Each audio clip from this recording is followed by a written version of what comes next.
ये तो होगा देश के लिए काम, बक्सर के लोग को भी फायदा होगा। किसानों के लिए मिनिमम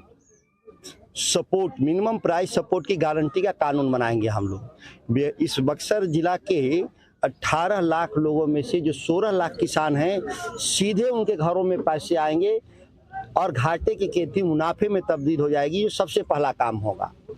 दूसरा काम ये है, होगा तो ये देश के लिए काम। गरीब लोग जो गरीबी रेखा के नीचे हैं, उनको हम एक झटके से ही गरीबी को ख़त्म करेंगे। 1 लाख हर साल उनको देंगे। वो पैसा अनुदान के रूप में देंगे, कर्ज के रूप में नहीं देंगे। ये मोदी जी जैसा नहीं, एक गैस का सिलेंडर मुफ्त में कह करके सब्सिडी के जरिए उसको 1-1 पैसा रुपया वसूला उन्होंने, गरीबों का खून चूसा। वो ऐसा नहीं, सीधे हम अनुदान देंगे उन लोगों को। बाकी चीज़ें हैं, हर खेत तक पानी ले जाएंगे किसानों का। मिथिलेश तिवारी बीजेपी के जो कैंडिडेट वो कह रहे हैं कि अपराधियों का सबसे बड़ा यूनिवर्सिटी लालू प्रसाद यादव हैं और सुधाकर सिंह उसके छात्र हैं। मैं दिल्ली यूनिवर्सिटी का छात्र हूं। मिथिलेश तिवारी जैसा व्हाट्सएप यूनिवर्सिटी का मैं छात्र नहीं हूं। वो स्वयं अपने आप में इतने बड़े अपराधी हैं मिथिलेश तिवारी, जो उनके हमनाम मिथिलेश पांडे ने सरेआम धनसोई के व्यापारी की हत्या कर करके दिन दहाड़े उनकी गाड़ी में अभी भी घूम रहे हैं और बक्सर पुलिस उनको पकड़ नहीं रही है। इस बात से उनकी बेचैनी है कि लोकसभा के लोग जान गए हैं, सारे फोटोग्राफ्स उनके साथ हैं, बर्थडे से लेकर के घर में बैठे हुए तक। अब उस बेचैनी में अनाप शनाप बोल रहे हैं। लालू प्रसाद जी पटना यूनिवर्सिटी के छात्र रहे, वहाँ के छात्र नेता रहे, सभी लोग को मालूम। अपराधियों का जो सबसे बड़ा सरगना इस देश में कौन है, सभी लोग को मालूम है। और इस देश में जितने अपराधी हैं, वो आज भारतीय जनता पार्टी रूपी गंगा में स्नान कर करके जो दिखावा कर रहे हैं कि हम शुद्ध हो गए, वो शुद्ध नहीं हुए हैं।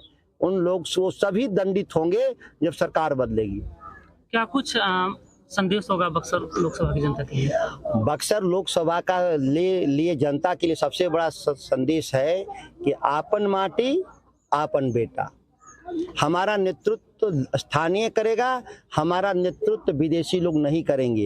ये जो विदेशी लोग आए हुए हैं दूसरे यहाँ से चुनाव लड़ने के लिए, ये अब बक्सर में संभव नहीं है और बक्सर का नेतृत्व बक्सर के ही लोग करेंगे। यही सबसे बड़ा संदेश है। एक चीज और कह रहे हैं मिथिलेश तिवारी की सुधाकर सिंह हमसे लड़ने में डर क्यों रहे हैं? मोदी जी के उम्मीदवार यहाँ से हम हैं और इस बार हमसे लड़े, हम उन्हें दिखाएंगे कि क्या कुछ है।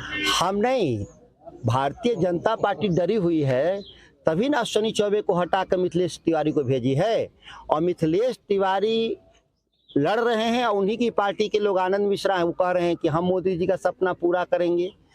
अश्विनी चौबे कह रहे हैं कि बक्सर का मतलब अश्विनी चौबे। तो पहले वो आनंद मिश्रा अश्विनी चौबे से निपट लें, समझौता कर लें, तब ना हमसे लड़ेंगे।